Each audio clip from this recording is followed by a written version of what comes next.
सिरसा की इस पावन धरती पे सिरसा वासियों की तरफ से आपका बहुत बहुत स्वागत है। और मैं सभी से आग्रह करूँगा तालियों के साथ स्वागत करें।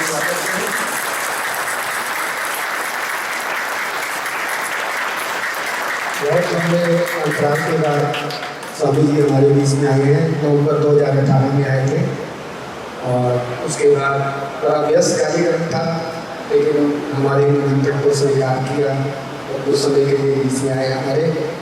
तो अब मैं स्वामी जी से आग्रह करूँगा कि अपनी बात हमारे ये जो मैंने जमाया है नंबर 1, नंबर 2, नंबर 3, ये प्रेफरेंस लिस्ट सही है।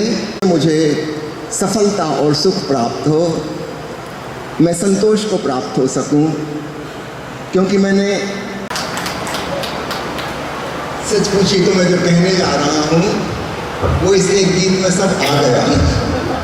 ओशो में हूँ तेरी बांसुरी, मेरा मुझ में कुछ भी नहीं। ये ठीक। अभी मैं पत्रकारों से चर्चा कर रहा था और एक छोटी सी कहानी मैंने कही, वही आपसे भी कहता हूँ। एक गांव में एक युवक फिर वो शहर पढ़ने गए और वहाँ से विश्वविद्यालय की डिग्री लेकर 5 साल बाद वापस लौटा। उस पूरे गांव में इतना पढ़ा लिखा कोई नहीं था। उसने सोचा अब मेरा असली जीवन शुरू होता है, असली जीवन। मैं एक सूची बनाता हूँ मुझे जिंदगी में क्या क्या चाहिए। उसने एक लिस्ट बनाई, बड़ी महत्वाकांक्षाएं थी उसकी, बड़ी बड़ी एम्बिशन थे, इतना धन अर्जित। सबसे पहले आप सबको प्रणाम करता हूँ, धन्यवाद देता हूँ स्वामी। नमस्कार, सभी बैठ जाइएगा।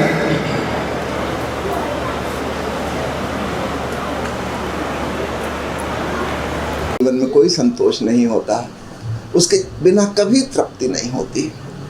कोई व्यक्ति कितनी ही संपत्ति अर्जित कर ले, कितनी ही शक्ति कमा ले, कितना ही ज्ञान अर्जित कर ले, ऊंची ऊंची डिग्रियां हासिल कर ले, बड़ी गृहस्थी बसा ले, बड़ा मकान बना ले, बड़ी कारें खरीद ले, कितना ही उसका यश और नाम हो जाए, बड़े बड़े पुरस्कार उसे मिल जाए, नोबेल प्राइज मिल जाए, लेकिन इससे कोई शांति नहीं मिलती।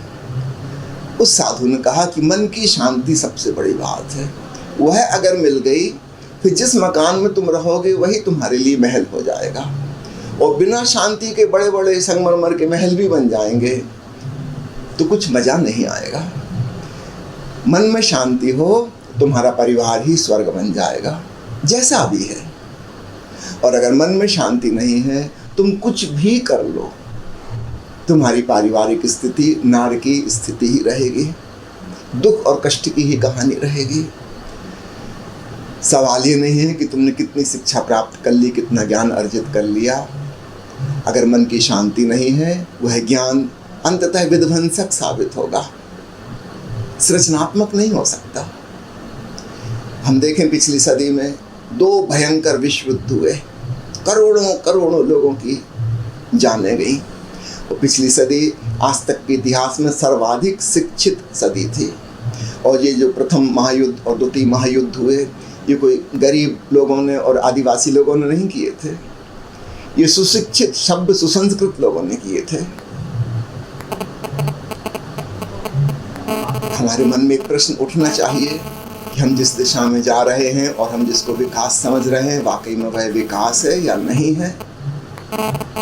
कोई कितने ही ऊंचे पद पर पहुंच जाए, राष्ट्रपति प्रधानमंत्री बन जाए, इससे जीवन में संतोष नहीं आता। संतोष किसी और चीज से आता है। अगर उस तरफ हमारा ख्याल नहीं गया, हम जिंदगी भर व्यर्थ के निरर्थक काम करते रहेंगे और मरते समय हम तड़पते हुए मरेंगे कि वो चीज़ नहीं मिली जो हमें चाहिए थी। Something is missing.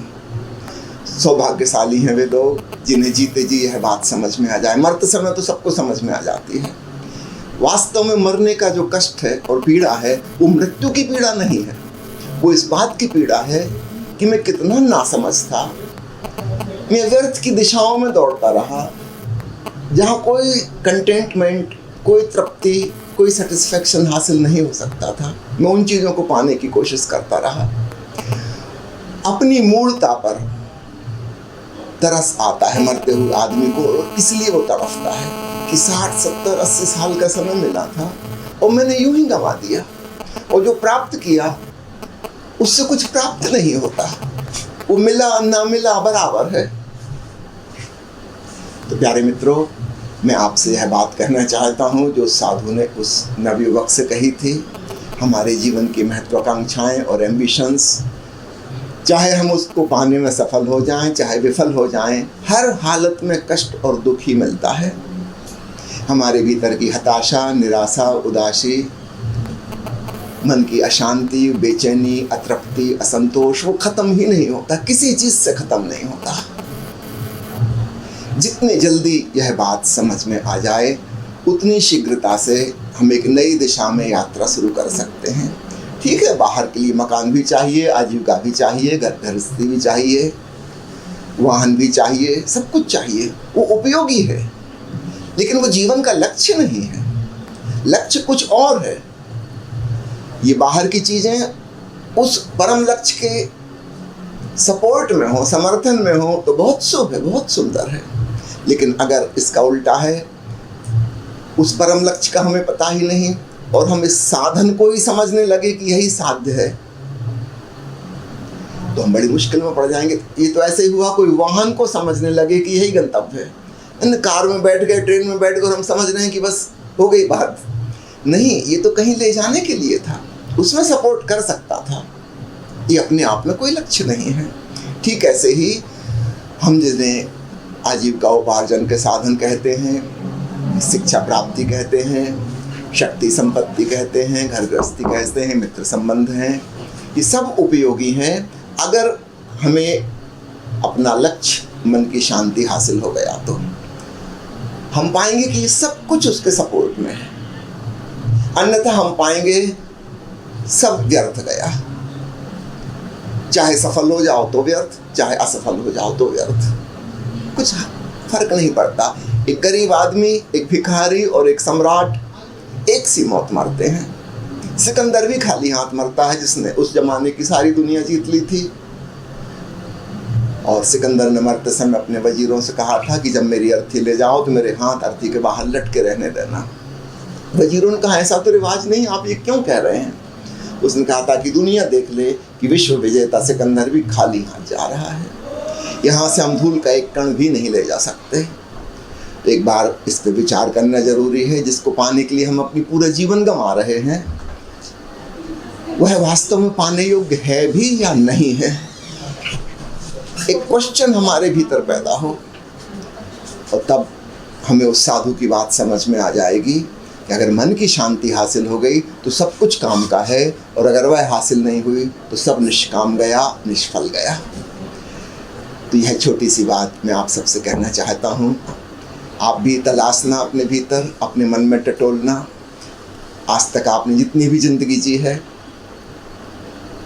क्या उससे एक सेटिस्फैक्शन और तृप्ति मिली है? अगर मिली है तो निश्चित रूप से उसी दिशा में आप आगे बढ़ते जाना।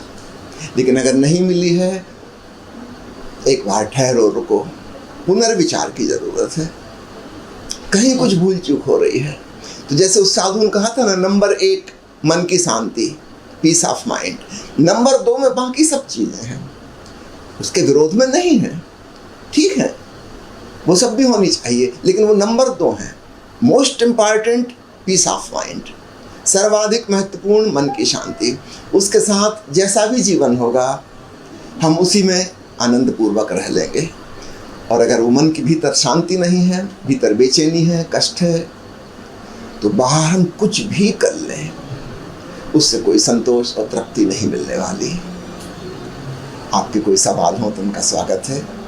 बाबा जी, लेकिन आज जो स्थिति, चाहे बुजुर्गों की, युवाओं की या बच्चों की, डिप्रेशन की बड़ी समस्या आ रही है, क्या वजह है? डिप्रेशन की वजह यही है कि जो एम्बिशंस हमें सिखाई गई हैं, हमारे माता पिता ने, परिवार ने, फिर शिक्षकों ने और पूरी शिक्षा प्रणाली ने, कि तुम्हें कहीं पहुंचना है, तुम्हें ये बनना है, तुम्हें वो बनना है, तुम्हें कुछ करके दिखाना है। सारे लोग चाहें कि प्रधानमंत्री बन जाएं, 1.25 अरब के देश में एक ही आदमी प्रधानमंत्री बन सकता है, बाकी का क्या होगा?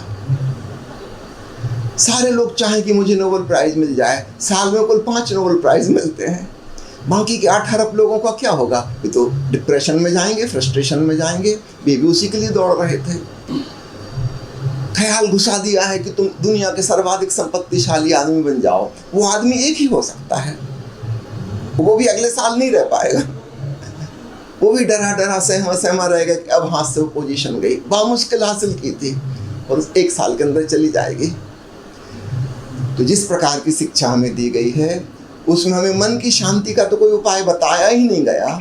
हमें मन की अशांति के, बेचैनी के, अतृप्त होने के, असंतुष्ट होने के उपाय बताए गए। और इसलिए जैसे जैसे शिक्षा बढ़ती जाती है वैसे ही डिप्रेशन और फ्रस्ट्रेशन बढ़ता चला जाता है। भांति भांति के मानसिक रोग। याद रखना, आदिवासी इलाके में ये मानसिक रोग नहीं थे।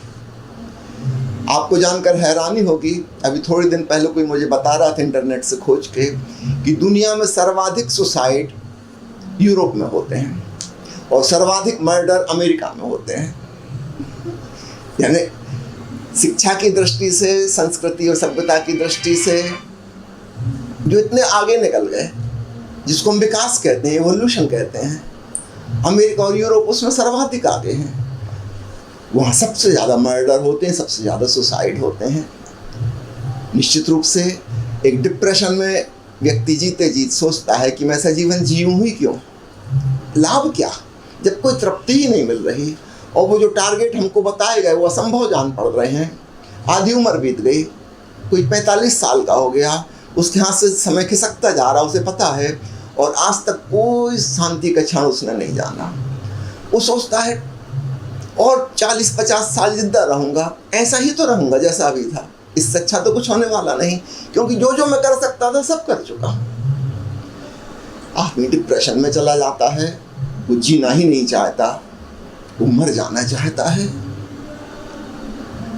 आश्चर्य नहीं कि जैसे जैसे शिक्षा बढ़ती जा रही है दुनिया में, वैसे वैसे डिप्रेशन की बीमारी और अन्य मनोरोग, भांति भांति की मानसिक बीमारियां बढ़ती चली जा रही हैं। उसी अनुपात में आतंकवाद, युद्ध बढ़ते चले जा रहे हैं। उसी अनुपात में एक्सीडेंटल डेथ रेट बढ़ता जा रहा है।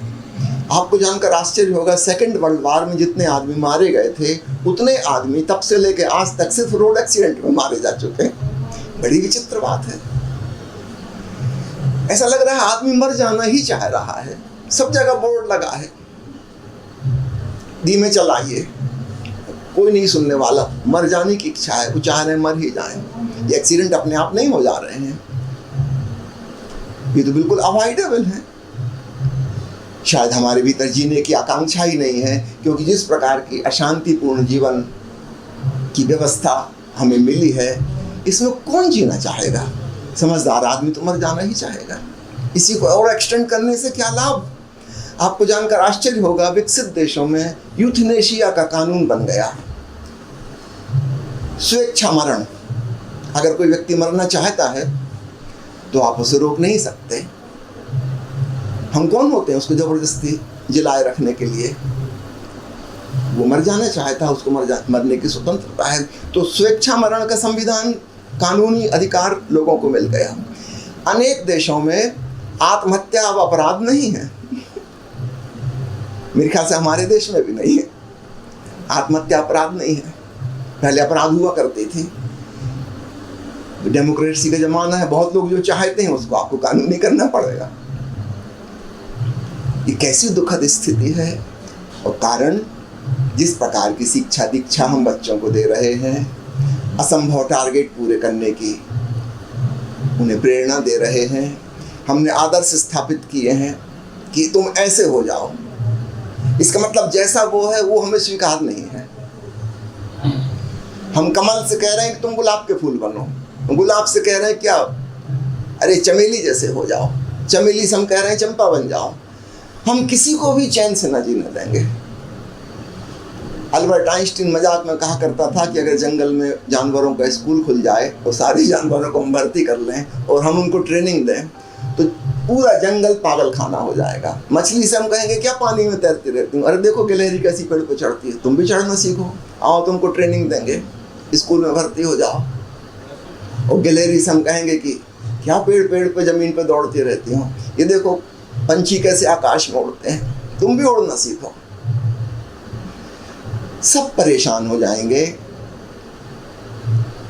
तो मैं आपसे कहना चाहता हूँ, आपके सवाल का जवाब, हमारी शिक्षा जिस बुनियाद पे खड़ी है वो है तुलना, कंपैरिजन, प्रतियोगिता, कंपटीशन, एम्बिशन, महत्वाकांक्षा। ये सब हमारे मनोरोग की जड़ है।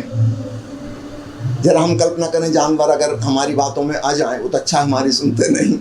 अगर वो हमारी बातों में आ जाएं और वो भी कुछ का कुछ करने की सोचने लगे, गिलहरी उड़ तो नहीं पाएगी लेकिन डिप्रेशन में तो चली जाएगी। मछली पेड़ पर चढ़ तो नहीं पाएगी लेकिन फिर वो मर जाएगी। सोचेगी मेरे जीवन में क्या लाभ, पेड़ पे नहीं चढ़ सकती, इससे तो मर जाने वाला, डिप्रेशन में चली जाएगी। तो हमें कुछ ऐसा असंभव काम करने की बात सिखाई गई है जो हो नहीं सकता, जो हमारी प्रकृति के खिलाफ है। यदा कदा किसी की प्रकृति को वह अनुकूल पड़ जाता है, अधिकांश लोग 99% का वह अनुकूल नहीं पड़ता। और इसलिए सारी दुनिया में इतना फ्रस्ट्रेशन और डिप्रेशन है और मानसिक रोग बढ़ते चले जा रहे हैं। इसी का परिणाम है ड्रग एडिक्शन। सारी दुनिया की भयंकर समस्या हो गई है ड्रग एडिक्शन।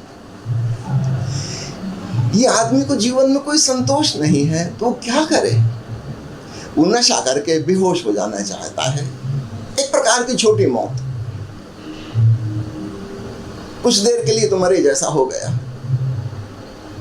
अब इतनी हिम्मत नहीं है कि सुसाइड कर ले, कोई बात नहीं, थोड़ा थोड़ा ग्रेजुअल सुसाइड। अभी मैंने आपको एक्सीडेंटल डेथ रेट की बात कही, आपको जानकर हैरानी होगी, अमेरिका में जो मृत्यु के कारण है, उनमें कैंसर है, हार्ट अटैक है, ब्रेन हीमोरेज है। एक्सीडेंट काफ़ी पीछे हुआ करता था पहले, अभी एक्सीडेंट और ड्रग एडिक्शन काफ़ी ऊपर आ गए लिस्ट में। धीरे धीरे कैंसर और हार्ट अटैक भी पीछे छूट जाएंगे। ड्रग एडिक्शन, ओवरडोज से लोग मर रहे हैं। ऐसा लगता है वो मर ही जाना चाहते हैं, किसी प्रकार मर जाना चाहते हैं। निश्चित रूप से है विचारणीय बात है, क्योंकि एक दो मनुष्य की बात नहीं है, पूरी मनुष्य जाति की बात है। और आज जहाँ यूरोप अमेरिका पहुँच गए, कल वहाँ पे हम भी पहुँच जाएंगे। हम 15-20 साल पीछे चलते हैं लेकिन हम भी उसी दिशा में आगे बढ़ रहे हैं। तो विचारणीय बात है, हमें सोचना चाहिए कहाँ गलती हो रही है। और मैंने आपको बुनियादी गलती की तरफ इशारा किया। सदगुरु ओशो की एक किताब है शिक्षा में क्रांति, रिवोल्यूशन इन एजुकेशन, और उन्होंने इस बात को खूब विस्तार से समझाया है। किसी भवन की बुनियाद ही अगर गलत है, नींव ही गलत है, फिर पूरी बिल्डिंग ही गलत होगी। फिर आप ऊपर ऊपर से हम लीपापोती करके उसको नहीं सुधार सकते।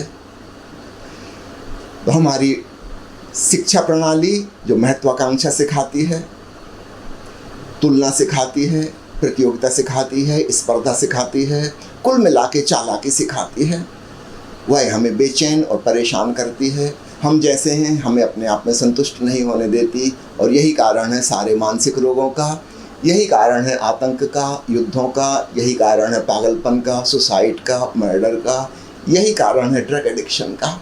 समस्याएं बहुत सी हैं, मूल कारण एक है अशांत मन, अशांत मनुष्य। और उस अशांत मनुष्य की मूल बीमारी यह है। ठीक है? So does it mean that the present day crisis is an outcome of a human faulty model of development and faulty model of education? बिल्कुल ठीक बात आपने पूछी। This is the authentic reason. The education which is based on ambition, comparison, competition, it is bound to end up in this kind of humanity what we are living today. कोई भी व्यक्ति सुखी नहीं, कोई व्यक्ति संतुष्ट नहीं। अपन छोटे रूप में ही देखें, विश्व की बात छोड़ दें, एक क्लास है, 50 बच्चे हैं, हम सभी के माँ बाप कह रहे हैं कि तुमको फर्स्ट आना चाहिए। अब फर्स्ट तो एक ही आ सकता है, बाकी 49 तो परेशान होंगे, दुखी होंगे, डिप्रेशन में जाएंगे, इन्फीरियरिटी कॉम्प्लेक्स से भर जाएंगे। और वो जो एक फर्स्ट आ गया है ये भी परेशान होगा, अगले साल सेकंड ना हो जाए, वो भी बिना टेंशन के नहीं जी पाएगा। यानी सफल हो जाओ तो भी टेंशन, असफल हो जाओ तो भी टेंशन। तो छोटे रूप में हम एक क्लास में इस चीज़ को देख सकते हैं, इसी का फिर बड़ा रूप सारी दुनिया में हमें दिखाई दे रहा है। एक देश दूसरे देश से कंपटीशन कर रहा है, सबको आगे निकलना है। तो हमारी वर्तमान इस भयंकर विकराल मनस्थिति की बुनियादी जो वजह है वो हमारी शिक्षा प्रणाली है। इस बात को खूब अच्छे से समझना होगा। यदि हम शिक्षा प्रणाली में एक चीज़ जोड़ दें, वो है ध्यान, जिससे मन की शांति मिलती है, तो सारी बात बदल सकती है। ठीक है, भूगोल सीखें, गणित सीखें, कंप्यूटर सीखें, सब चीज़ें उपयोगी हैं। अगर भीतर हम एक शांत चेतना वाले व्यक्ति हैं तो सब चीज़ें उपयोगी हैं, हमारे काम आएंगी, अन्यथा उनका विध्वंसक उपयोग ही होगा। एक अशांत व्यक्ति के हाथों में बम है, एटॉमिक वेपन्स हैं, मिसाइल्स हैं, और भीतर वह अशांत है और क्रोधित है, क्या होगा अपन सब जानते हैं क्या होगा। वो राजनीतिक लोग जो ऊंचे ऊंचे पदों पे आसीन किए हुए हैं, प्रतिष्ठित हैं, दुनिया के सर्वाधिक इन्फीरियरिटी कॉम्प्लेक्स से पीड़ित लोग हैं, वो सारे politician, they are suffering from inferiority. इनके हाथ में सारी ताकत है, कुछ भी कर सकते हैं। युद्ध ही होगा और क्या होगा, क्योंकि एक दूसरे से लड़ना है। काश शांत व्यक्ति के हाथ में ताकत हो तो बात कुछ और हो सकती है, लेकिन वो शांत व्यक्ति आएगा कहाँ से? आखिर हम ही में से तो आएगा, हमारे ही बच्चे अगली जनरेशन में होंगे, और हमने उनको अशांति के बीज उनमें रोपित कर दिए हैं कंपटीशन सिखा के। दो छोटे छोटे सवाल हैं। एक तो इसी से जुड़ा हुआ है कि ह्यूमन रेस को ये सब कुछ चाहिए, विकास चाहिए, एजुकेशन चाहिए, compare to other species of life. क्या वो हमसे विकसित हैं कि वो इस सब के बिना भी अपनी ज़िंदगी अच्छे से गुजार जाते हैं? देखिए, शिक्षा के दो रूप हो सकते हैं। मनुष्य को शिक्षा जरूरी है। मनुष्य शब्द में मन शब्द जुड़ा हुआ है ना। अन्य पशुओं के पास हमारे जैसा मन नहीं है, उनके पास हमारे जैसी भाषा डेवलप करने की शक्ति नहीं है, उनके पास हमारे जैसा जनरेशन टू जनरेशन अपना ज्ञान देने की शक्ति नहीं है। गाय का हर बछड़ा वहीं से ज़िंदगी शुरू करता है जहाँ उसके माता पिता ने की थी, ठीक वैसे ही हजारों जनरेशन बीत गई, ज़िंदगी वहीं से शुरू होती है, ABCD से। मनुष्य का बच्चा ज़िंदगी वहाँ से शुरू करता है जहाँ उसके माता पिता छोड़ गए। जितना ज्ञान उन्होंने अर्जित कर लिया वो एक 10-20 साल में ट्रांसफ़र हो जाएगा नई जनरेशन को। इस प्रकार मनुष्य का विकास होता है। जानवरों का विकास ऐसा वाला नहीं हो पाता, क्योंकि वो ज्ञान को अर्जित नहीं कर सकते, उनके पास किताब नहीं है, लाइब्रेरी नहीं है, वो नई पीढ़ी को कुछ दे नहीं सकते। हर बंदर का बच्चा वैसा ही है जैसा उसके पूर्वज थे, उसके दादा दादी थे, नाना नानी थे, हजारों पीढ़ियों से, वैसी की वैसी ज़िंदगी वो भी जिएगा। मनुष्य के पास एक नई खूबी आ गई, भाषा, फिर लिपि, किताब, इंफॉर्मेशन का दूसरे को दे पाना, हस्तांतरण, ये नई बात है, ये अन्य जानवरों में नहीं थी। तो निश्चित रूप से हम एक डिफरेंट सिचुएशन में हैं, लेकिन हमें यह बात समझनी चाहिए कि हमसे क्या गलती हुई आज तक या हमारे पूर्वजों से हुई। कम से कम वो वाली बात हम अपनी नई पीढ़ी में ट्रांसफ़र ना करें, हम अपनी बीमारी दे के ना जाएं। जो चीज़ें स्वास्थ्यदायी हैं उनको अवश्य दें। निश्चित रूप से ज्ञान का हस्तांतरण होना चाहिए, लेकिन जो कंपटीशन की भावना और कंपैरिजन हमने सिखाया है, इसका नहीं। ये तो हमारी बीमारी, ये तो हमारे दुख का कारण है, ये हम अपने बच्चों को क्यों दें? हमें स्पष्ट रूप से उन्हें बताना चाहिए कि हम जिस ढंग से विकसित होते आए थे उसमें कहीं कुछ फॉल्ट था, और वो फॉल्ट ये था, हम एक दूसरे से कंपटीशन करते थे। आप फिर पूछेंगे कि क्या बिना कंपटीशन के विकास हो सकता है? निश्चित रूप से हो सकता है। एक कमल एक गुलाब से कंपटीशन नहीं कर रहा, कमल कमल है, गुलाब गुलाब है, दोनों अपने अपने होने में प्रसन्न है। एक नीम का वृक्ष एक पीपल के वृक्ष से तुलना नहीं करता। पीपल का पेड़ अपने मस्ती में डोल रहा है हवाओं में, नीम का वृक्ष अपने मौज में है, कोई तुलना नहीं एक दूसरे से। एक छोटा सा पौधा है और एक विराट वट वृक्ष है, लेकिन इसमें से दुखी कोई नहीं है। घास का पौधा भी उतना ही प्रसन्न है जितना विराट वट वृक्ष है। अपने होने की कला सिखानी चाहिए, दूसरे से तुलना नहीं। तो निश्चित रूप से विकास होगा, लेकिन एक दूसरे ढंग का होगा। मैं बनूंगा, आप बनेंगे, ये बनेंगे, सब हम भिन्न भिन्न हैं। हर व्यक्ति अद्वितीय है, अनूठा है, असाधारण है। Everyone is unique. तो तुलना का सवाल कहाँ पैदा होता है? क्लास में 50 बच्चे हैं, हम उनको ये बताएंगे तुम में से प्रत्येक व्यक्ति असाधारण है, सबकी अपनी अपनी टैलेंट है, अपनी अपनी क्वालिटी है, और एवरीबॉडी इज डिफरेंट। तो दूसरे से तुलना हो ही नहीं सकती। हाँ, आपको आगे बढ़ना है, किससे? स्वयं से। कल मैं जहाँ था आज मैं उससे आगे जाऊं, दूसरे से तुलना नहीं है। इसमें कोई हिंसा नहीं होगी, कोई चालाकी नहीं होगी, कोई राजनीति नहीं होगी। निश्चित रूप से कमल के फूल को विकसित होना है, पूरा फूल बनना है, कली नहीं रह जाना है, और बीज को वृक्ष बनना है, लेकिन जो बीज है उसी का वृक्ष बनना है, दूसरे से कोई तुलना नहीं है। इस प्रकार की शिक्षा में एक परिवर्तन की जरूरत है। विकास तब होगा, लेकिन वह स्वस्थ विकास होगा, शांतिपूर्ण होगा, संतोषदायी होगा। In the present context, Swami ji, you are a doctor also. पिछले बरस से पेंडेमिक आया है जी। 8 बिलियन की आबादी है दुनिया भर की, उसमें बहुत सारे लोग तो शांति से ही जी रहे थे, उन्हें भी इसका सामना करना पड़ा। इसमें कैसे जिया जाए, इसके बारे में आपका? महत्वपूर्ण सवाल है। पिछले 1.5 साल में, पौने 2 साल में हम सब जिस दौर से गुजरे हैं, मैं आपको स्वयं की और अपने मित्रों की बताता हूँ, जो ओशो सन्यासी हैं, ध्यान से जुड़े हुए हैं, जिन्हें एकांत में शांत होने की, प्रसन्न होने की कला आती है, वो ध्यान का परिणाम है। ये सारे लोग इस कोरोना काल में प्रसन्नतापूर्वक जिए, बल्कि कुछ लोगों ने तो यहाँ तक कहा कि हम पहले से ज़्यादा खुश हैं। पहले तो दूसरे उत्तरदायित्व थे, जिम्मेवारियाँ थीं, व्यस्तताएं थीं, कभी ये करना है, वो करना है, ध्यान करने का इतना समय नहीं मिलता था, परिवार के संग समय बिताने का समय नहीं मिलता था। ये समय बड़ा ही प्रेमपूर्ण रहा, अपनी प्रियजनों के बीच में है, एकांत है, अपने लिए पूरा समय है, गहरे ध्यान में डूबे। बहुत लोग गहरी गहरी समाधि में चले गए, परम आनंद को उन्होंने जाना। तो 8 अरब लोगों के लिए जो दुर्भाग्य जैसा आया था, वही काल ध्यानी व्यक्ति के लिए, आध्यात्मिक व्यक्ति के लिए सौभाग्य बन गया।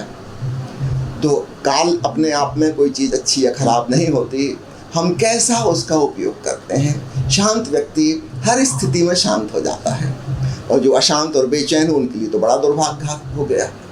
कितने लोगों के तलाक हो गए, क्योंकि पति पत्नी कभी प्रेम पूर्वक शांत इकट्ठे रहे ही नहीं थे, व्यस्त थे अपने अपने काम धंधे में। कभी कभार थोड़ी देर के लिए मिलना होता था। जब 1.5 साल इकट्ठे रहना पड़ा, तब एक दूसरे के सिर फोड़ दिए उन्होंने। भीतर का सारा क्रोध बाहर आ गया। पता चला जिसको प्रेम समझ रहे थे, वो प्रेम वगैरह कुछ नहीं था, दिखावटी था। तो इस कोरोना काल में दोनों प्रकार की घटनाएं घटी हैं। मैं खूब अच्छे से देख पाता हूँ, क्योंकि मैं उन लोगों से संपर्क में हूँ, है ना। इस पौने 2 साल में हमने ऑनलाइन मेडिटेशन प्रोग्राम्स किए रेगुलर। करीब 1000 लोग हर महीने हमारा प्रोग्राम अटेंड करते हैं, अपने घर बैठे बैठे। और लोगों का कहना है, फीडबैक है कि ऐसा महासौभाग्य का क्षण तो कभी नहीं था। क्योंकि पहले ध्यान करने के लिए हमें आश्रम आना पड़ता था, यात्रा करनी पड़ती थी, खर्च करना पड़ता था। तो कुछ भी नहीं करना पड़ रहा है, ना कहीं जाना है, ना आना है, अपने घर बैठे बैठे मोबाइल या लैपटॉप ऑन किया और कार्यक्रम आ रहा है ध्यान का, और हम ध्यान कर रहे हैं, गुरु जी करा रहे हैं। इससे बड़ा सौभाग्य क्या होगा। तो किसी समय का हम कैसा सदुपयोग करते हैं वो हम पे निर्भर है। अगर हम शांत हैं, समझदार हैं, तो हर चीज़ हमारे लिए सौभाग्य हो जाती है। अगर हम अशांत हैं, बेचैन हैं, हमारे लिए हर चीज़ दुर्भाग्य हो जाती है। चलिए आज की चर्चा कहीं समाप्त करें। बहुत बहुत धन्यवाद आप लोगों का। नमस्कार।